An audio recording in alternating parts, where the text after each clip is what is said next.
Hello students, my name is Virender. I welcome you all to the channel Finisher CS and IT।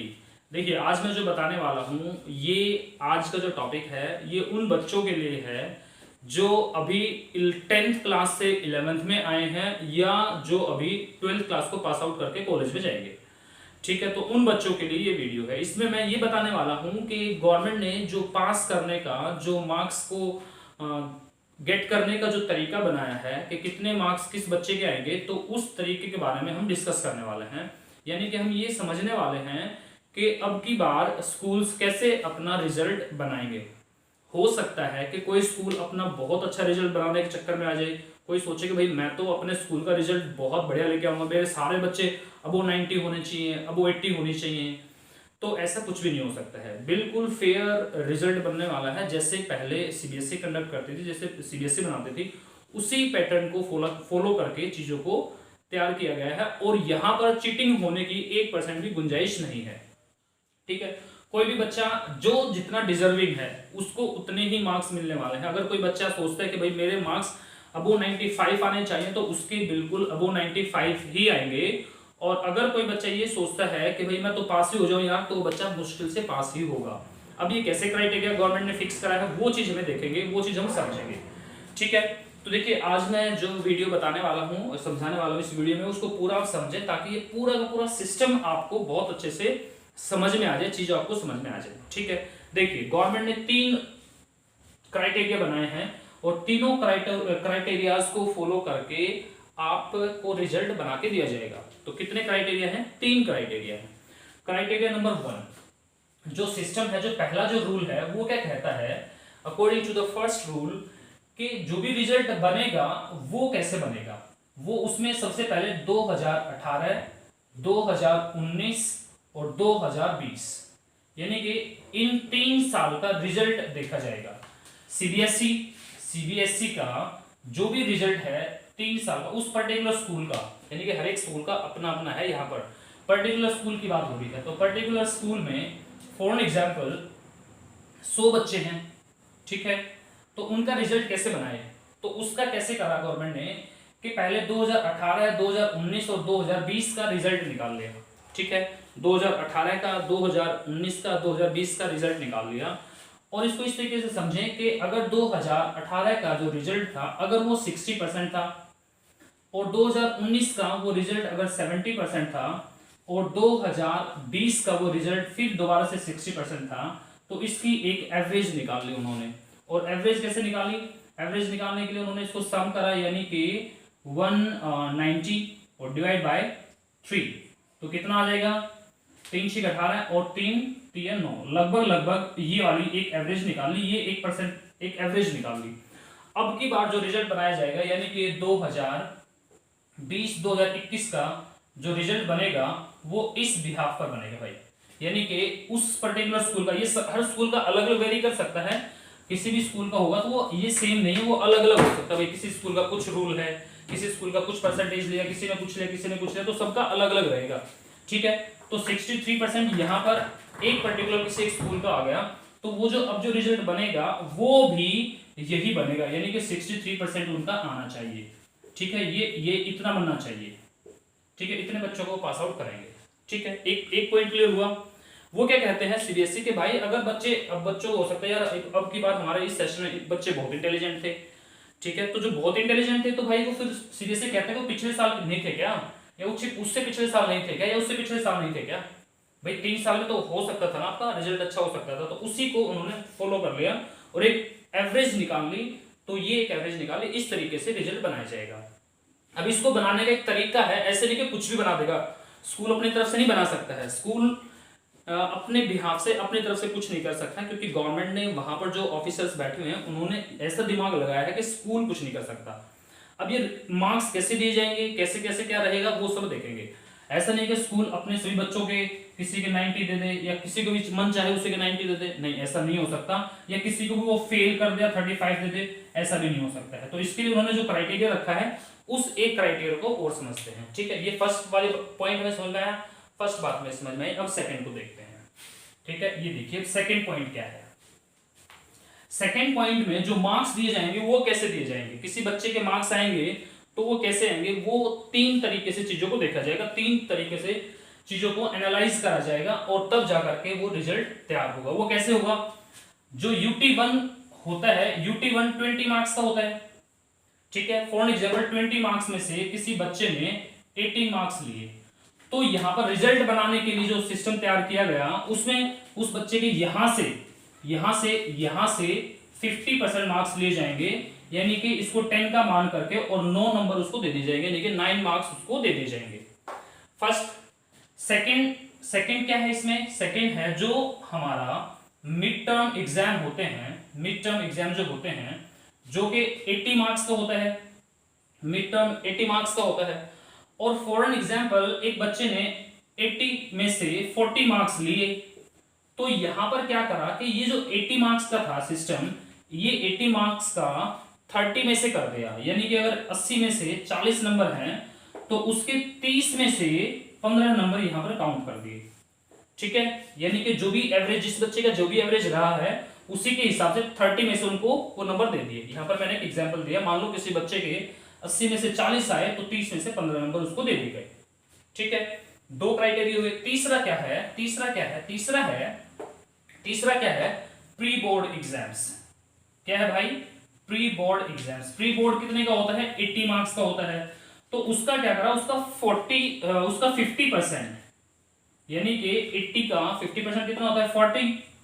तो 40 में से मान लो इस बच्चे के यहां पर भी अगर 80 में से 40 नंबर थे, 80 में से अगर 40 नंबर थे प्री बोर्ड में, तो उसके यहां पर कितने आ जाएंगे, 20 मार्क्स आ जाएंगे। ये बात समझ में आई। यानी कि ये हमारा 20 मार्क्स का होता था, इसमें से हमारे 10 में से हो गए। ये हमारा 80 मार्क्स का होता था, इसमें से 30 में से कर दिए। ये भी 80 का होता था, ये 40 में से कर दिया, ठीक है। अब यहां पर क्या रहा, यहां पर क्या किया गया, 40 + 30 70 एंड +10 80 एंड आउट ऑफ 80, मतलब 80 में से कितने मार्क्स दिए गए, 20 और 15 35 और 9 44। तो 44 मार्क्स उसको दिए गए, 44 आउट ऑफ 80। ये मार्क्स उस बच्चे के आगे। अब ये सबके वेरी कर सकते हैं, क्योंकि भाई किसी के 20 में से 18 हो सकते हैं, तो किसी के 19 हो सकते हैं, किसी के 20 में से 15 भी हो सकते हैं, 20 में से 10 भी हो सकते हैं, तो उसके हिसाब से यहाँ पे मार्क्स हो जाएंगे। यहाँ पर अगर किसी के 80 में से 70 हैं, 70 मार्क्स हैं, तो उसके हिसाब से यहाँ पर हो जाएंगे। तो ऐसे ही हर बच्चे का अपना अपना अलग अलग रिजल्ट बनाया जाएगा। स्कूल ये काम करेगा, स्कूल अपने बिहाफ पर ये काम करेगा, ठीक है। यहां पर इस तरीके से मार्क्स को डिस्ट्रीब्यूट किया जाएगा। लेकिन एक बात और है यहां पर, अब बात यहीं पर खत्म नहीं होती। अब गवर्नमेंट ने एक और सिस्टम इसमें घुसा दिया कि भाई अगर स्कूल ऐसे ही बनाएगा तो स्कूल तो अपने हिसाब से बना सकता है चीजों को, तो स्कूल के हाथ में कोई चीज छोड़ी नहीं उन्होंने क्या करा, नहीं भाई एक और इसका सिस्टम बनाया जाए, और उस तरीके से चीजों को और बेहतरीन उन्होंने बना दिया। अब वो क्या है वो हम समझेंगे। ये पॉइंट, सेकंड पॉइंट जो था मैंने आपको समझा दिया, ये है सेकंड पॉइंट कि मार्क्स का डिस्ट्रीब्यूशन कैसे दिया जाएगा, मार्क्स बच्चे को कैसे दिए जाएंगे, यहां पर समझाया गया, ठीक है। फर्स्ट क्राइटेरिया आपको समझ में आ गया, एवरेज निकाल ली। सेकंड क्राइटेरिया आ गया, इस तरीके से मार्क्स को दिया जाएगा। अब पॉइंट नंबर 3 पे आते हैं। पॉइंट नंबर 3 बहुत इंपॉर्टेंट है, उसको समझिएगा आप, ठीक है। तो पॉइंट नंबर 3 को देखते हैं कि क्या है। पॉइंट नंबर 3 देखिए my dear students, point number 3 बहुत इंपॉर्टेंट है, और वहां पर गवर्नमेंट ने बहुत जबरदस्त गेम खेल दिया बच्चों के साथ में। क्या गेम खेला कि भाई कोई क्लास मान लो फॉर एन एग्जांपल 100 बच्चों की क्लास है, तो 100 के 100 बच्चे, ऐसा तो नहीं हो सकता कि भाई 100 के 100 अबो 90 हो जाएं, या ऐसा भी नहीं हो सकता 100 के 100 अबो 80 हो जाएं या अबो 70 हो जाएं, तो ऐसा कुछ नहीं हो सकता। इन्हीं 100 बच्चों में से कुछ बच्चे तो ऐसे भी होते हैं जिनके 33 34 35 इस तरीके के मार्क्स आते हैं, और कुछ बच्चे ऐसे भी होते हैं भाई जिनके 50 56 57 55 ऐसे कुछ 65 तक भी आते हैं, मतलब अलग अलग तरीके के। और इन्हीं में से कुछ बच्चे ऐसे भी होते हैं जिनके भाई 90 भी आते हैं, 95 भी आते हैं, 98 भी आते हैं, 99 भी आते हैं, और 100% भी आते हैं। तो इन्हीं में से बच्चे होते हैं, इस तरीके से नंबर आते हैं। तो इसी तरीके से चीजों को अब गवर्नमेंट ने कैसे बनाया वो देखिएगा आप, ठीक है। वो कैसे गवर्नमेंट ने तैयार किया उस चीज को हम समझ लेते हैं। गवर्नमेंट ने पिछले साल के 3 साल का रिजल्ट देखा उस स्कूल का, और देखा कि इसमें इस जो रिजल्ट बना है इसमें उनका कैसे कैसे रिजल्ट आया है। फॉर एग्जांपल गवर्नमेंट ने कुछ कैटेगरी बना दी नंबर देने की। उन्होंने क्या करा कि आउट ऑफ 80, कितना, आउट ऑफ 80 मार्क्स जो है वो गवर्नमेंट देगी भाई, या स्कूल में से दिया जाएगा, क्योंकि इसमें से 20 मार्क्स तो टीचर्स देते हैं भाई, टीचर्स के हाथ में होता है ना 20 मार्क्स, तो बात जो है 80 मार्क्स की, तो 80 मार्क्स कैसे करेंगे, जो हमने यहाँ पर कैलकुलेट किए थे वो कैसे। तो गवर्नमेंट ने बनाया कि भाई सभी बच्चों को टॉप में नहीं रख सकते, सभी को डाउन में नहीं रख सकते, सभी को मिड में नहीं रख सकते, तो उसको उन्होंने एक सिस्टम बना दिया, एक लेवल बना दिया कि पिछले साल जो थे कुछ बच्चे ऐसे थे जिनके नंबर बिलो 26 थे, आउट ऑफ 80 बिलो 26 थे कुछ बच्चों के, ठीक है, और कुछ बच्चों के 26 से 40 के बीच में थे, ठीक है भाई, और कुछ बच्चों के 40 से 50 के बीच में थे, और कुछ के 50 से 60 के बीच में थे, और कुछ के 60 से 70 के बीच में थे, और कुछ के 70 से 80 के बीच में थे। इस तरीके से नंबर थे भाई, ठीक है, यानी कि बच्चों के इसी तरह से नंबर आते हैं भाई, कुछ यहां होते हैं, कुछ यहां, कुछ यहां, कुछ यहां, कुछ यहां, कुछ यहां, कुछ यहां, इस तरीके से।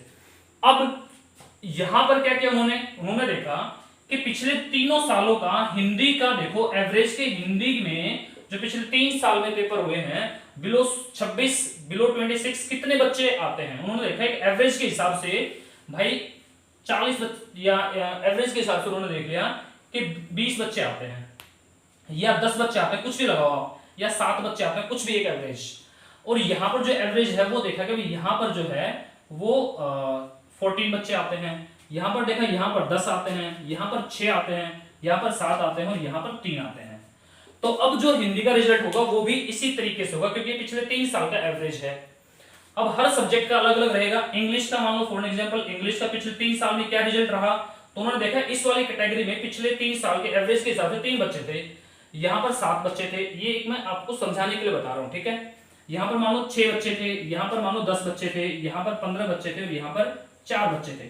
तो इसी तरीके से इंग्लिश में जब रिजल्ट तैयार होगा तो ऐसे ही उस कैटेगरी के हिसाब से रखा जाएगा। मैथ्स का अलग रहेगा भाई, मैथ्स का भी देखा जाएगा ना पिछले 3 साल का कि कैसे था। तो मैथ्स कैसे बनेंगे, यहाँ पे 4 थे, यहाँ पे 6 थे, यहाँ पे 8 थे, यहाँ पे 10 थे, यहाँ पर 15 थे, यहाँ पर 6 थे। तो उसी हिसाब से उन बच्चों को रखा जाएगा, ठीक है। स्कूल में कितने बच्चे हैं उनका अलग अलग एक क्राइटेरिया है, अलग अलग एक सिस्टम बनेगा, सबके इस तरीके से नंबर आते चले जाएंगे। तो यहाँ पर क्या होगा, ऐसे ही साइंस का कर दिया भाई, ठीक है, और ऐसे ही एसएसटी का कर दिया, ऐसे ही एसएसटी का बना दिया, और ऐसे ही कैटेगराइज कर दिया। और यहाँ पर जो बच्चे आएंगे वो बच्चे आ जाएंगे अबो 90 प्लस यहाँ पर बच्चे आ जाएंगे, क्योंकि क्या है कि 70 से 80 के बीच में नंबर आएंगे इस बच्चे के, जो भी बच्चे यहाँ पर रहेगा। मान लो कि उसके 72 नंबर्स दे दिए, और इंटरनल जो नंबर है उसके वो 19 नंबर आए हुए, यानी कि 19 आए हुए, तो टोटल कितने हो जाएंगे, टोटल हो जाएंगे भाई 91। तो ये ऐसे नंबर उस बच्चे के आ जाएंगे 91, ठीक है। तो यहाँ इस कैटेगरी में ऐसे चले जाएंगे, यहाँ पर भी ऐसे ही चीजें चलती चले जाएंगी। यहाँ पर जो इंटरनल है, मान लो किसी बच्चे के यहाँ पर 72 दे दिए, अब ये भी ऐसा भी होता है ना कि इस वाली कैटेगरी में 4 बच्चे हैं, किसी के भाई 65 बन रहे हैं, किसी के 66 बन रहे हैं, किसी के 67 बन रहे हैं। तो इनमें फिर जो है इस कैटेगरी में उनमें उसके टीचर ने जो भी उसको दे रखे हैं मार्क्स इंटरनल, वो जुड़ जाएंगे और एक फाइनल रिजल्ट बन के तैयार हो जाएगा, ठीक है माय डियर स्टूडेंट्स। तो इस तरीके से चीजें आपके सामने दिखाई जाएंगी, चीजों को दिखाया जाएगा, ठीक है। तो ऐसे चीजों को बनाया जाएगा, ऐसे रिजल्ट को तैयार किया जाएगा, और ये पूरा का पूरा पैटर्न सीबीएसई बोर्ड ने स्कूलों को दिया है, और स्कूल उसी को फॉलो करेंगे। स्कूल अपनी तरफ से कुछ भी नहीं कर सकते इसमें। तो आपका यूटी प्री बोर्ड और वो सब मैटर करेगा। और साथ में एक और बात जो इससे भी इंपॉर्टेंट है वो क्या है कि भाई ये जो बच्चे जो कैलकुलेशन होगी ना टोटल, और इस टोटल कैलकुलेशन का इस हिंदी के सब्जेक्ट का टोटल कैलकुलेशन भी देखा जाएगा, और इन मार्क्स का पिछले 3 साल का एवरेज भी देखा जाएगा। मान लो पिछले 3 सालों की हिंदी की एवरेज 51% है, तो अब की बार भी 51% ही होगी, इनकी एवरेज भी निकाल के। मान लो कि इस बच्चे के यहाँ पर 40 हैं, तो यहाँ पर 60 है किसी के, तो यहाँ पर किसी के 42 हैं, या भाई यहाँ पर किसी के इस वाले रेंज में जो है 25 हैं, 26 हैं, कुछ भी जो नंबर है उनका एक एवरेज जोड़ करके उन जितने भी टोटल बच्चे होंगे उनसे डिवाइड कर देंगे, और एक एवरेज आ जाएगी, और वो एवरेज 51 होनी चाहिए। तो हर सब्जेक्ट की अलग अलग, किसी की भाई यहाँ पर 54 है, इसकी एवरेज 60 है, मान लो कि 63 है, साइंस की एवरेज मान लो कि 40 है, इसकी 50 है। तो उस एवरेज को भी ध्यान में रखा जाएगा, यानी कि इस एवरेज को भी ध्यान में रखा गया है, और तभी आपका रिजल्ट तैयार हुआ है, ठीक है माय डियर फ्रेंड। तो माय डियर स्टूडेंट्स, ये था वो पैटर्न जो गवर्नमेंट ने हम लोगों को, टीचर्स को बताया कि कैसे चीजों को फॉलो करना है। ठीक है, आई होप कि आपको ये सब कुछ बहुत अच्छे से समझ में आया होगा, और इसको आप अपने फ्रेंड्स के साथ में ज्यादा से ज्यादा शेयर कीजिए, सब लोगों तक पहुंचाइए, सबको पता चलना चाहिए कि कैसे रिजल्ट तैयार हो रहा है। अभी 10वीं क्लास का ऐसे रिजल्ट बन रहा है, शायद 100% हो सकता है कि 12th का भी ऐसे ही बनाया जाए। ठीक है my dear students, I hope कि आपको समझ में आ गया है। फिर भी कोई प्रॉब्लम आती है तो आप कमेंट सेक्शन में लिख के हमें पूछ सकते हैं, हमसे पूछ सकते हैं, will give you the answers. ठीक है, तो this is all from my side, bye, take care, have a nice day, good luck.